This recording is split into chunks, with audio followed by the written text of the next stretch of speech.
So I guess I'm on, huh, Jill? Yeah, I hope you're on. Okay. Hi, everybody. This is Jill here, and we are at Illuminating Women.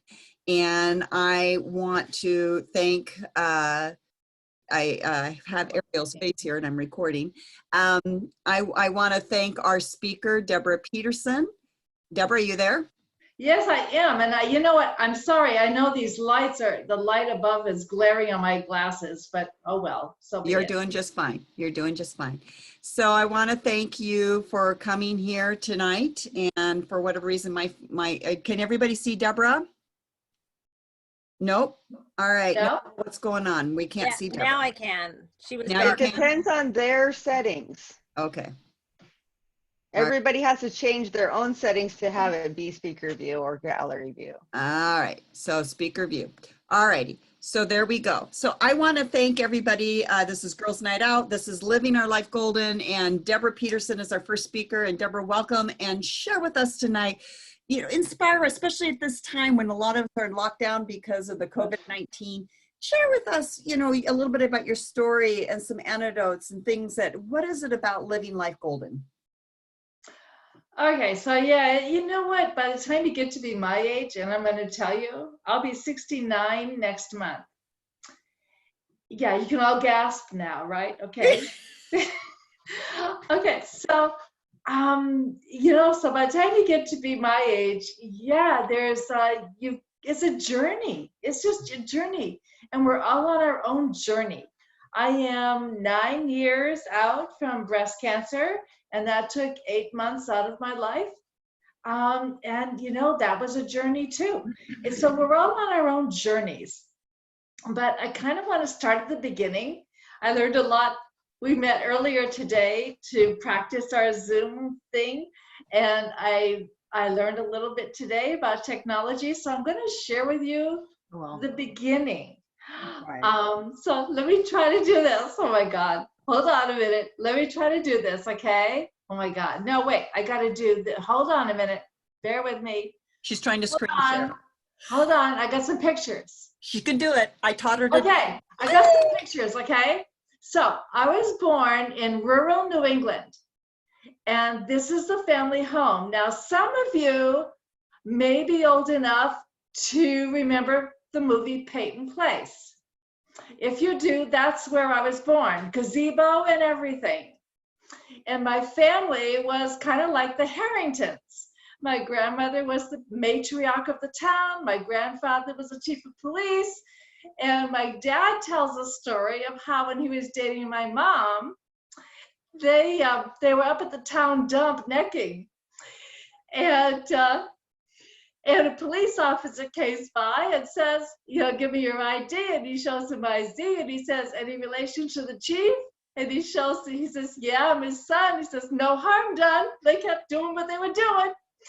So anyway, that's where I'm from. And so as a teenager, we moved to Southern California because we had other family there. And quite frankly, my dad said he wanted to get away from that town because you couldn't go out for a beer without the whole town knowing what you were doing. I'll also tell you that I had absolutely no interest in home ec. Now I'm a personal home chef today, okay? But the last thing I was interested in 7th grade was knowing how many ounces were in a measuring cup. And sewing, oh my God, I'm just all thumbs. And so we were supposed to, now Jill said I have 20 minutes, so I'm kind of telling you my story. So in 7th grade, we were supposed to make a jumper in sewing. And my grandmother, the matriarch of the town, she was a master seamstress. I was all thumbs. So I brought my finished product of a jumper into class, and Mrs. Hemingway looks at me and says, she looks up and she says, your grandmother did this, didn't she? I says, well, I watched. So I really had no interest in home ec. And my cousin, God damn it, was the art teacher. So I couldn't draw a stick figure.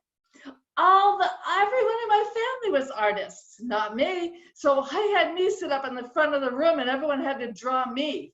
Oh, well, whatever. We'll move on. Let me see if I can find the next picture. Dang it. I don't, okay, I guess I got X out here. We'll go to the next picture. Okay, so this is me in my first birthday. I'm the one in the middle. My mother was one of the youngest ones of 11, so I have a million cousins, okay? And that's me at 1, my first birthday.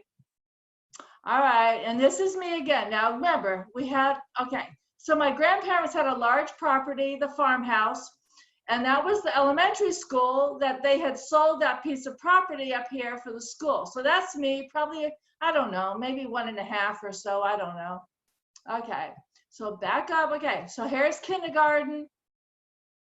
Okay, that's me, kindergarten. Okay, and here's high school graduation. Okay, that's me, high school graduation. Okay, so now. What year was high school graduation? Huh? What year, high school graduation? 69. Okay, so this is who I'm married to. Michael and I have been married. This is at our reception. We have been married for, I don't know, well, you know when we were married? We were married on Black Monday, October 19th, 1987. It was a Monday night. It was a small family wedding because the priest wasn't available on the weekend, and so we got a deacon to marry us on a Monday night. It was a small family wedding, but that's us. And okay, those of you who are old enough to remember Dynasty, the television show Dynasty, that was a Nolan Miller Dynasty suit that I was wearing. So that's me back then. Okay, so that's us. Okay, and let's see, what else do we have here?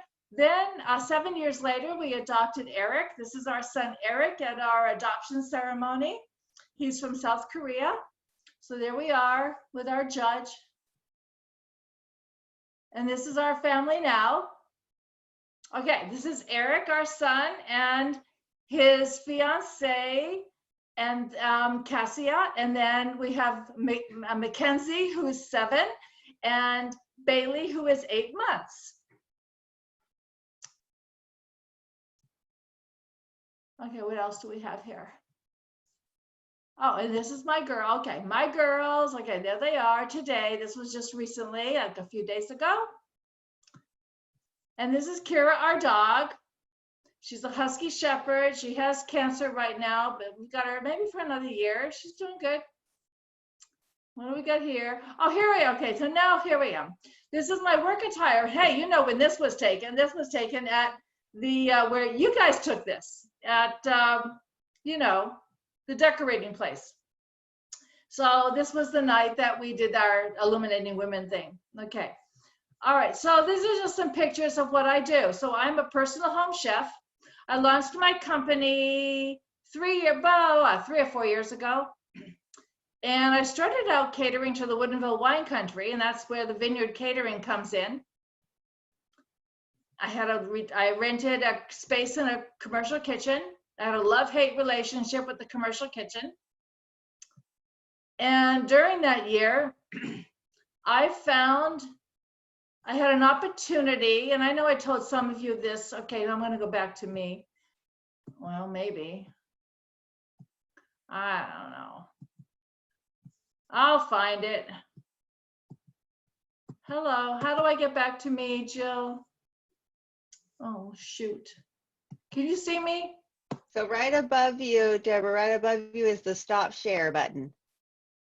Your screen share is stop share. Thank you very much. Okay, thank you. I see you. And now I see me. I'll put me on maybe full screen. No? How do I do me? Sure. There we are. Okay. So, so anyway, that's kind of where I am. So I started out, I was an original affirmative action girl. God, I don't know what year, what was that? 1970, early 70s. Major corporations required a certain, the government requires major corporations to require a certain number of minorities to be in management positions. I was working at the bank part-time, going to college. Well, I lived in Lily White, Simi Valley, California. And the only minority that the banks could get away with at that time was a woman in that town. So they came to me. So I was one of the first women in banking in the early 70s. And I spent some time in there and then found my way into insurance. I spent most of my life in the insurance industry. And what was it? Oh my goodness, not too long ago. I specialized in long-term care insurance for 20 years. I had my own insurance business going, and it was the 90s were good to me, very good to me. 6 figures, it was great business. When I was 2 years old, my family moved from a rental house. They bought their first house. I jumped out of the car and I ran up and down the neighborhood saying, "Hi, my name is Debbie. I'm your new neighbor." They knew I was going to be in sales. I'm the kitchen table salesperson. So when my industry moved to internet selling, just wasn't my thing. That's why this is not my thing. I'm like in person. So for me to try to build a relationship over the internet and on the computer and on the phone, my business plummeted. It was horrible. I'm a relationship salesperson. That just wasn't going to work for me. So I worked with a life coach for a year. I guess I'm rambling way over this, but anyway. 2 more minutes. I worked with a life coach for a year and trying to figure out, even though I was 65 at the time, what are they, 60 is the new 30? I don't feel my age. And, I know when my mother was 65, I looked at her and I thought she was old. And they were retiring from Southern California and they were going to go to Arizona. And I said, "Oh my gosh, Mom, you should move into one of those retirement communities, And she says, "I don't want to live around old people." Well, now I understand. I just wanted, my whole life is being around business people. I've been a businesswoman since I was 21 years old. And when I was 42 by the time Eric arrived. And even then, at that time, I belonged to BBW and the Woodinville Chamber of Commerce. And I took 10 months to be home with him. But those Monday nights at BBW, oh my God, they were my lifeline to the business, to the working world. This is who I am. So I can't imagine retiring from work. I can't. So I worked with this life coach, and she said something very important to me. She said, "Notice what you're noticing. What are you doing when you feel most alive?" Well, for me, so that was my homework. And so I kind of observed myself for the next week. And you know what? I'm most alive in the kitchen. And I have been since I was a teenager. Not 7th grade. I told you that one. No, a late teenager.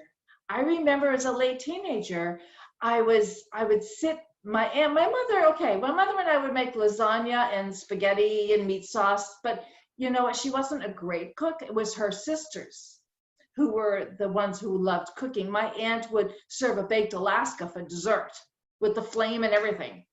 So those are the women who I sat with and wrote down there in pencil what they were doing. And they'd say, how much of that are you putting in? I don't know, just a pinch. Okay, that's what I wrote down. So I learned to cook from them. And when I looked back through my journals, oh my gosh, they're all littered with food stuff.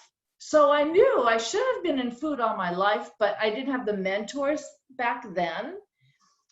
So anyway, I ended up finding my 65th birthday. It was my 65th birthday, and my 10-year cancer, it wasn't 10, 5-year cancer-free anniversary.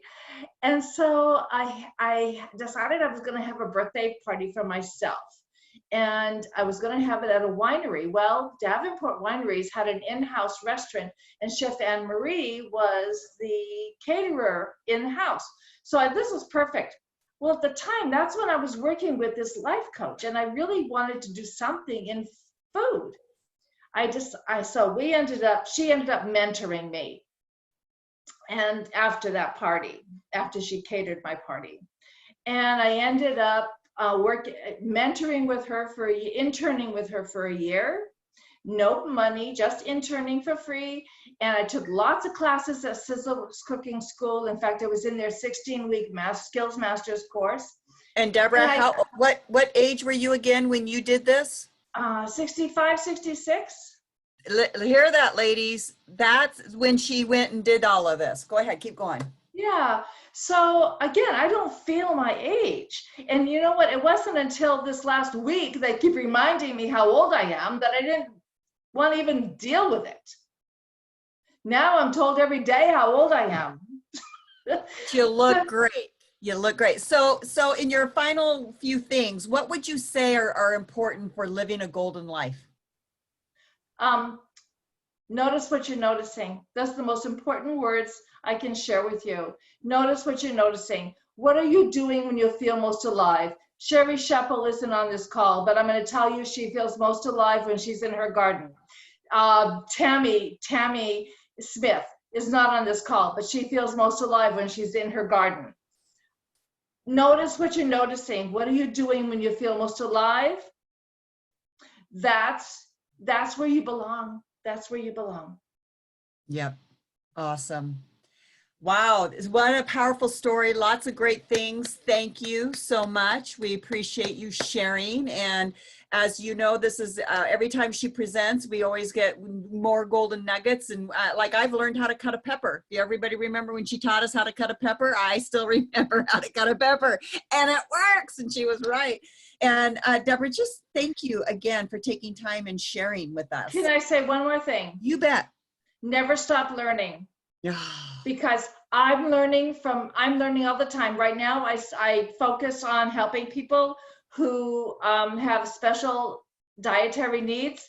I'm learning. I didn't know what nightshade vegetables were before this. I'm now learning about food allergies. I'm learning how to customize menus. I'm researching. I couldn't do what I do without the internet.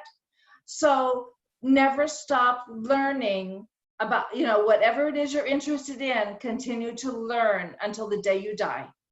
And I have to compliment you that, because when we did a call this afternoon, Bobbi and I and Deborah and the other two gals were not able, I should have said that earlier, we're not able to make it tonight. They had some other issues because of technology and wanting to be more on one-on-one person.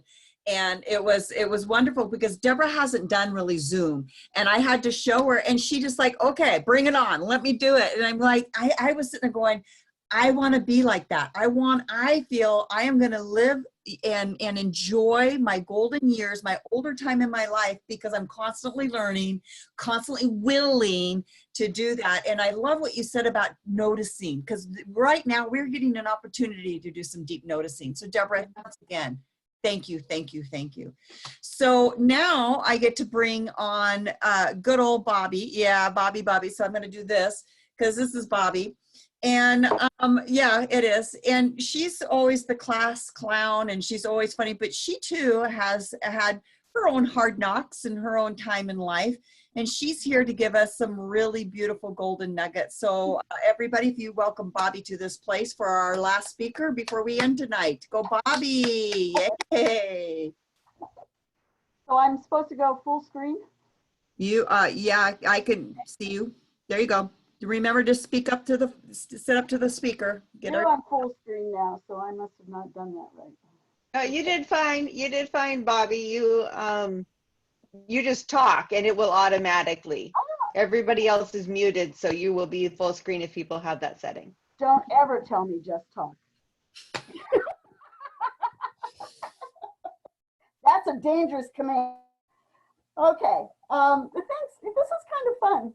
Wait a minute, your internet connection is unstable. How dare we hear you. Okay. We hear you. You're okay. All right. So at any rate, I just wanted to follow up a little bit about what Deborah said. You always have to keep learning. And so I'm going to give you a little quick history of my life from birth. And I'm going to start out with saying simply this: aging is a process not unlike the child's development in the womb. In the womb, there's no need for eyes or arms or feet or toes. But what we do in the womb is preparing for our life in this existence, right? So we're really in the womb preparing for this world's existence. So I was born in a village in 1947. Rapid math, everybody. And it was a small town of about 5,000 people. It was very notorious for a couple of things. One is that it is the only town in the United States that has the same digits, 5 digits for a zip code. It's 44444. Ah, So you can all stutter over that. That was our claim to fame in Newton Falls, Ohio. The falls was about 3 feet high, and I notoriously attempted to go over it on my ice skates several times growing up. Thank God my brother grabbed me. My mother would have killed him. So I think I want to share with you that I believe it's the village that we're born into that really begins our journey to the golden years. Again, the town was 5,000 people in Ohio. It was claim to fame was it had 22 churches, 22 bars, and 22 beauty shops. So you can know what happens between the Fonzie A50s and the Woodstock 60s in my hometown.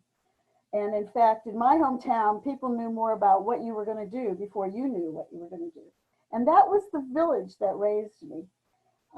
So I had some challenges in that at the age of 6, I was gracefully asked to leave Sunday school because I was asking questions nobody wanted to think about or even answer for that matter.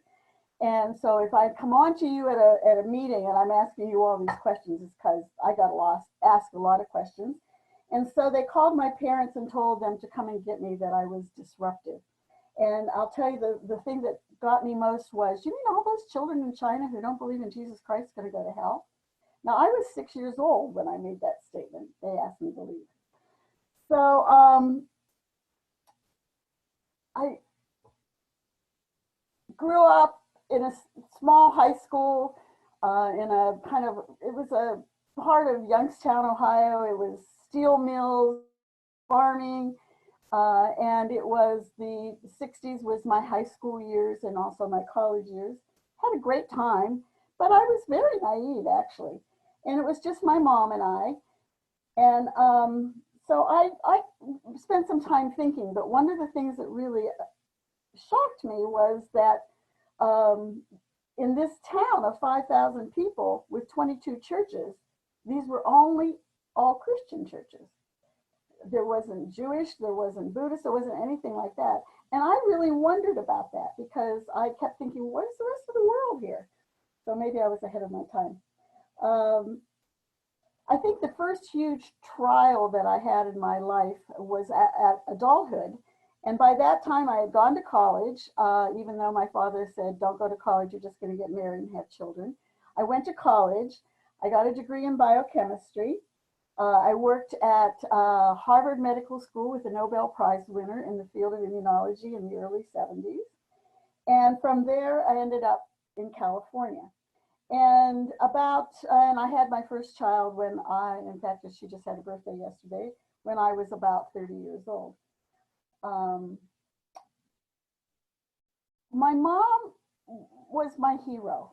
I mean, she had a very hard life, like many of our mothers had a hard life, particularly in this time of the United States. And she had been a child of the Depression. So, you know, you had 5 meals, and then on Saturday, all the food that was left over got put in a big pot, and that's what you ate for Saturday night. We all only took baths on Saturday nights, and I was the youngest, so I got the last water. It was always cold. It was always dirty. So, I mean, but this is something you grow up on. You know, this is normal to a child. These things are normal. But I was a little rebellious. And I know that you guys think that's just a shock to think that I was rebellious. I mean, me, Bobbi, sweet, lovely Bobbi, being rebellious. But I actually grew up in a bar. I better take that back. My mother divorced my father and she worked as a barmaid. And so I spent a lot of my time with her as a single child after school in the bar. And so I learned a lot of really interesting things in the bars. But my mother passed in 1983, and my daughter was 5 and my son was just 3. And I don't know about you guys, if you've ever lost a parent, particularly a mother. I was angry. I was really, really angry. And Jill's shaking her head. And I decided that there was something missing in my life. There was this connection that was missing. And I was angry because I couldn't call my mother up and ask for advice anymore. You know, try to raise my family and do what I thought with what the village told me was right or wrong. The village of the 50s and 60s, which, by the way, our villages raise us. They give us all our unconscious belief systems. So I had, you know, interesting belief systems coming out of that, what women could do or couldn't do. Racism, I mean, there were, in my small town, there were no blacks allowed to live in the city limits. They had to live elsewhere. It just, a lot of things that just didn't make it for me. And then I was there when Kent State University had the shooting and killed the brother of a friend of mine. So again, times was very, you know, you just didn't know what was going to be happening. And I think it's very similar to what's actually happening right now. Do we really know what's going to happen? And what can hold us together in that is our belief systems that we were domesticated with as children by the village we were raised in. So you have to consider that whatever optimism or pessimism came out of that village that you were raised in probably is surfacing itself right now. And I struggled after my mother died, and I went looking for a basis, some rod in the sand that I could put my hand on and know that it wasn't going to move, that I could count on it being there when I needed it. And that really began my journey inward, and to want to live my life to the fullest possibility. I wanted to travel. In college, I had an opportunity to live in Salzburg, Austria for 3 months, and I fell in love with the mountains. I came home, cried, not because I didn't cry when I left Ohio. I cried when I got home because I missed Austria. And like so many of us, I believe that oftentimes we age because we feel like we need control. And as a woman, I don't know, now I'm going to say, I don't know any woman that doesn't feel the need to have control. You feel more secure, happier when you know that you're okay and you're in control, in spite of what the men said, that they were really in control. That's not true. So one day I gave myself this gift. I wrote something to myself in a workshop I was in, and I believe it was probably the landmark Curriculum for Living workshop that I took. I wrote, "If I let go of my need to control, I will find peace in my life and embrace happiness without expectations of others for my happiness." Nobody else can make us happy. Only we can make us happy. And if we feel like that's just not possible, then there's some limiting beliefs that you need to overcome and get rid of because they're not working for you. And as a result of that and a couple of other things that happened to me, I got on this journey of finding out who I really am and what is my purpose. So when I graduated from college, I went into medical research in the field of immunology. Then I wanted to have children, but I was working in a field that had very nasty human viruses in it. So I had to quit my job to get pregnant and have children, and then I could go back to my job. And I worked in the field of immunology for 13 years. And one day they kept calling me from my children, "Your children are sick, come get them." And I'm going, I'm in the middle of a $100,000 experiment. I just can't pick up and leave. And I realized I couldn't be a mom and have my career path. So I changed my career path. I went to college, went back to school, got a credential in early childhood education, because whether you're working in research with a bunch of childish doctors or whether you're working with a 2-year-old, the mindset is pretty much the same, okay? And I was a lot happier when I was working with the mice and rabbits than with the adult doctors that I worked with. So I went back to school, got my early childhood education, and quit my job. and was able to have my children with me. Now, I just didn't have a home daycare. No, no, no, no, no. I had 70 kids an hour, 13 employees. I had a lot of kids. But you know what? I love those kids. They kept me alive. They kept me young, so to speak. So if you know a lot of the comedy that I carry on with, it comes from the humor of being around children, because children are really funny and they're delightful. Let's see, was there anything else I wanted to share with you?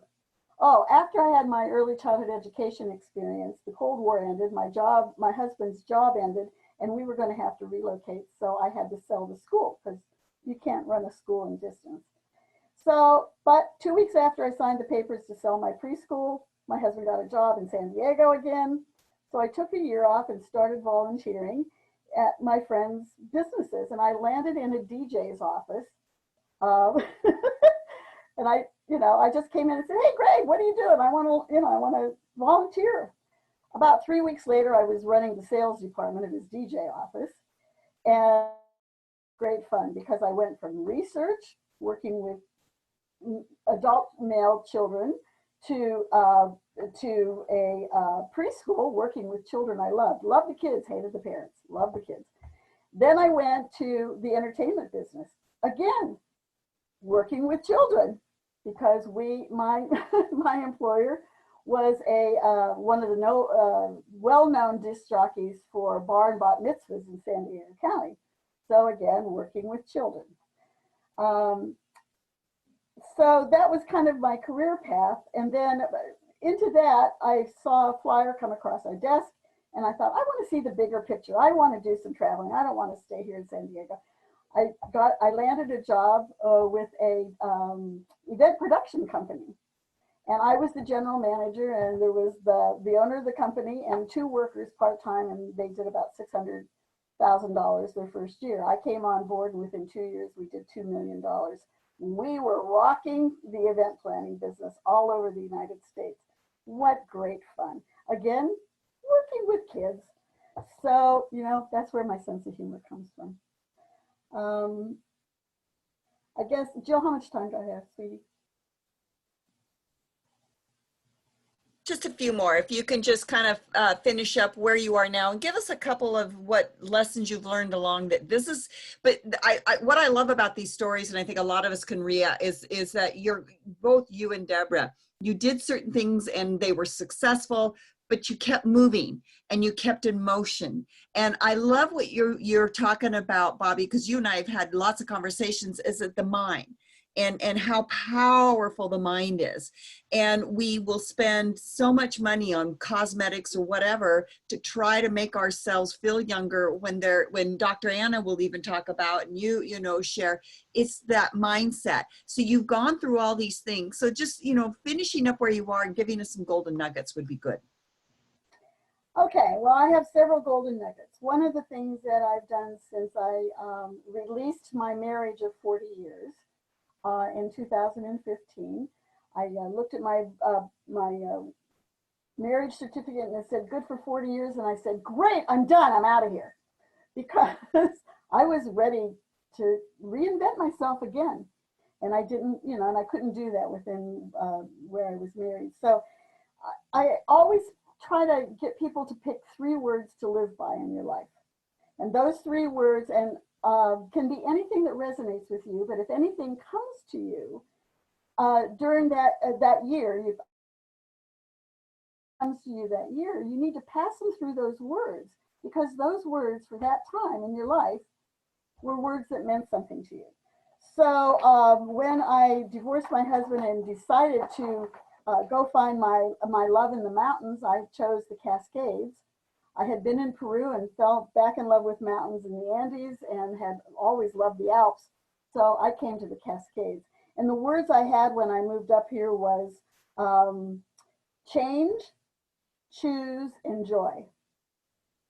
In 2017, my words were persistence, acceptance, and balance. Those are the 3 words that I chose. In 2018, I chose fulfillment, contribution, and believe. In 2019, I picked a really big word. It was fatless, And that had nothing to do with the pounds on my body, although I had gained 10 pounds since I moved up here. And it had to do with becoming. So I wanted to become fatless, meaning I wanted to let go of all that stuff that was heavy on me, dragging me down, things that caused me to have wrinkles, things that caused me to lay awake at night. I decided to let go of that. So I wanted to be fatless. And this year, my 3 words, or one of them is to say yes and to flow. And those are the 2 words I picked this year. There's another one, but I can't remember what it is, which is because I have senior moments now. But that has nothing to do with age. That really just has to do with all the wisdom we've packed into our heads. And sometimes I now have a new thing. If I can't remember a word or a person's name, I go 3 minutes, and it always comes in 3 minutes. So that's my new tip for getting older. The reason I chose flow this year is because I think, like what's happening in our life today, we can either fight against this invisible war we're all participating in, or we can just flow. Because I think if you flow and you don't fight so hard and you don't, I think you just let go. You just let go. And when you let go, that stress or whatever anticipation or belief systems that said this is right, this is wrong, it just is. And so I kind of live by this thing called what else is possible? What else is possible in your life? Well, Bobbi, I got to stop you right there. I would Okay. like everybody to write that down, especially right now, what we're going through. What else is possible? Golden. Thank you, Bobbi. I love that. Keep going. I'm sorry, honey. Let's finish it. You got a couple more minutes here, just about a minute and a half. Well, what else is possible is a really good one. And then when you let go of control, right, you'll find peace and you'll embrace yourself. And so as you age, which is inevitable if you believe in time, which I don't, but anyhow, let me read a couple of other things. Bobbi, for every decision, crossroads, or act of faith, choose with the mind of the highest within you until that's all there is. Choices. We all have to make choices. And here's a hint on figuring out your life's purpose. It almost never lies behind the doors marked, be practical, get real, nothing to fear, tally ho. Just busy yourself doing what you want most among the choices now before you. And before long, your life's purpose will find you. And isn't that what we're looking for, a life's purpose? And at 73, nearly, I have another month, but at 73, I just don't know what I want to be when I grow up.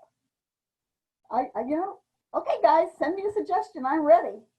I think I want to be a stand-up comedian. Do you think I would qualify, Jill? I think you could qualify. I would love to be a stand-up comedian. So you're just going to have to put up with me at all the meetings being a comedian.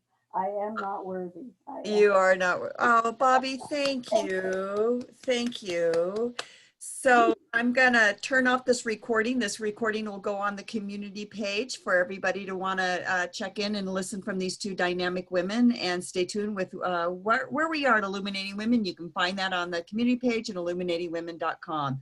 So thank you for chiming in. We're going to still chat just a minute before we sign off and say goodnight. Goodbye. This is my pet. Aha, yes, I want it.